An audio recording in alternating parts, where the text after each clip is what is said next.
Olá, boa tarde. Meu nome é Clara Monteiro. Estamos aqui para mais uma Com Experience. Hoje entrevistando Vitor Shoa, ex-piloto de kart em Natal, Rio Grande do Norte e formado em biomedicina aqui nos Estados Unidos. Bem-vindo, Vitor. Obrigado, Clara. Obrigado, Nada. Econ, pela essa oportunidade de estar aqui hoje e vamos falar um pouquinho sobre minha história. Isso, conta em que ano você se mudou para cá, para os Estados Unidos e por quê?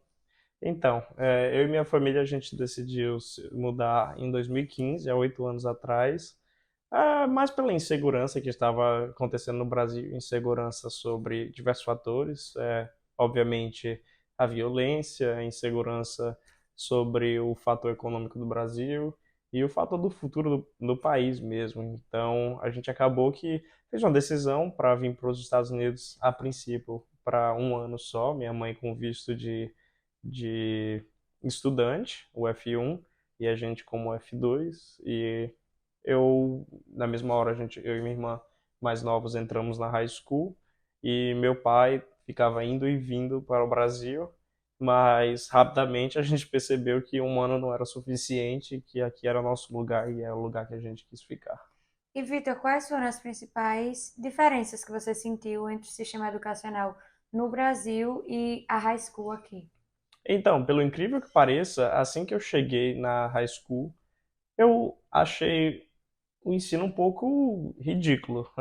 Eu, acostumado com o Brasil, sim, tinha bem mais dificuldade, obviamente, é, muito mais, é, muito mais difícil mesmo as aulas no Brasil, as atividades, provas e tudo.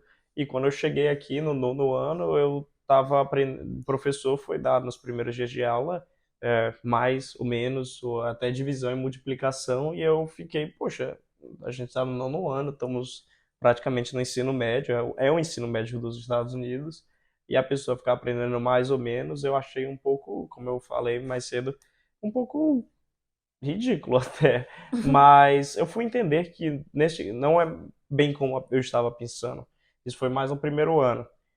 E aí, ao longo da high school, eu fui vendo que você aqui escolhe não só as aulas que você faz, mas também a dificuldade das aulas. Então, você tem três opções. Você tem a aula tradicional, que vai ser a mais fácil, você tem a Honors e você tem a AP.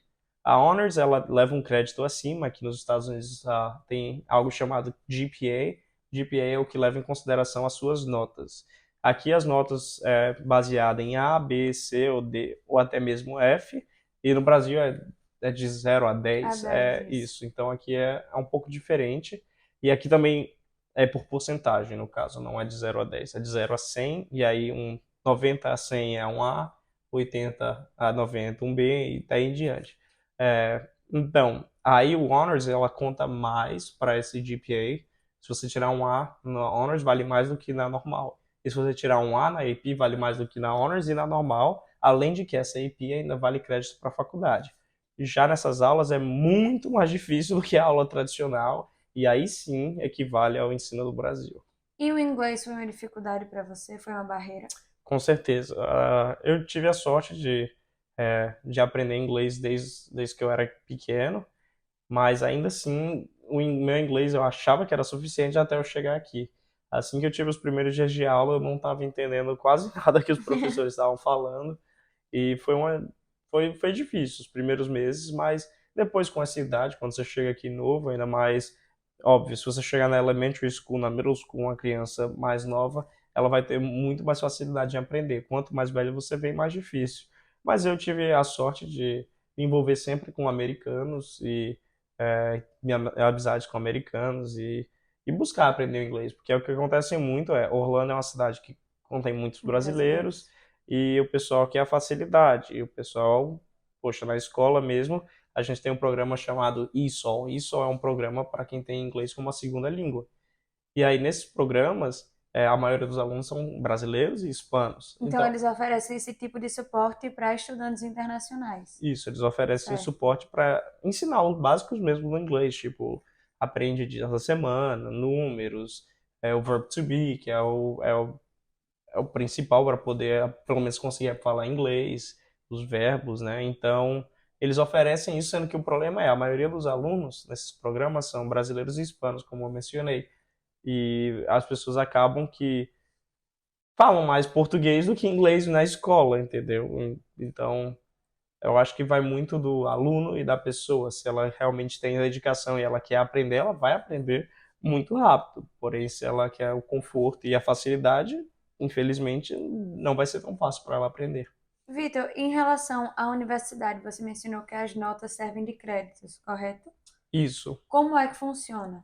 Então, tem essas matérias AP, como eu mencionei, elas servem de crédito já para a faculdade. Você tem que fazer uma prova no final do ano e aí isso conta para a faculdade. Além disso, tudo que você fez durante esses 4 anos da high school vão ser levados em consideração para a faculdade. Não é igual no Brasil. No Brasil, você chega, faz o Enem ou faz um vestibular para uma faculdade em específico e baseado nessa nota você entra na faculdade. Aqui não.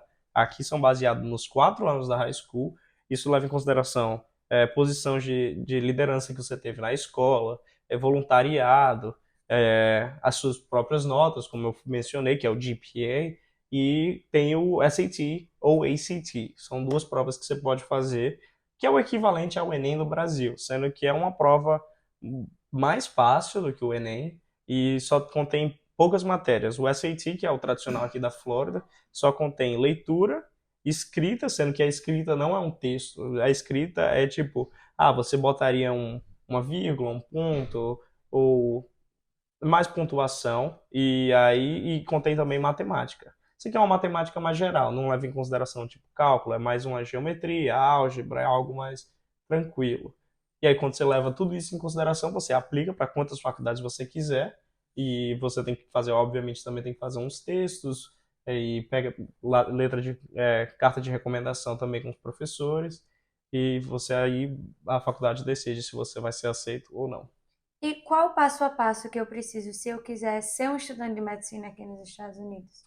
Como é o processo? Então, ao contrário do Brasil, o pessoal acha, eu estou indo para os Estados Unidos, eu tenho 18 anos, acabei de me formar no ensino médio e vou entrar direto em medicina. Não, aqui não funciona assim. É uma pós-graduação? Isso, medicina nos Estados Unidos, assim como se você for fazer direito, várias outras profissões aqui são pós-graduações, ou seja, você tem que ir para a faculdade normal, você pode se formar em administração, você pode se formar em engenharia, você pode se formar, eu mesmo me formei em biomedicina, e você pode se formar praticamente no que você quiser, contanto que você faça os pré-requisitos para a matéria. Ou seja, medicina requer provavelmente que você vai ter que fazer anatomia, química orgânica, bioquímica, são essas matérias que você tem que fazer. E além disso, do mesmo jeito que na high school você tem que fazer várias coisas para poder entrar na faculdade, medicina é do mesmo jeito, você vai ter que continuar fazendo voluntário, você vai ter que continuar, as suas notas vão contar bastante. Os voluntários são obrigatórios? Eles não são obrigatórios, sendo que a chance de você entrar sem esses voluntários são Muito mínimas. baixos. Então, aí vai, para entrar em medicina tem uma prova específica que é chamada MCAT, que é bem conhecida, é uma prova de 7 horas que é bem difícil.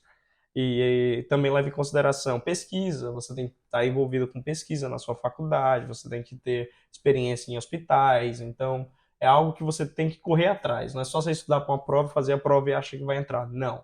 A prova é um dos 7 requisitos para entrar em medicina. Ou seja, você realmente tem que buscar e fazer várias atividades extracurriculares para poder conseguir entrar. E qual é a duração desde a faculdade até a faculdade de medicina? Então, a faculdade normal são 4 anos, como qualquer outra faculdade.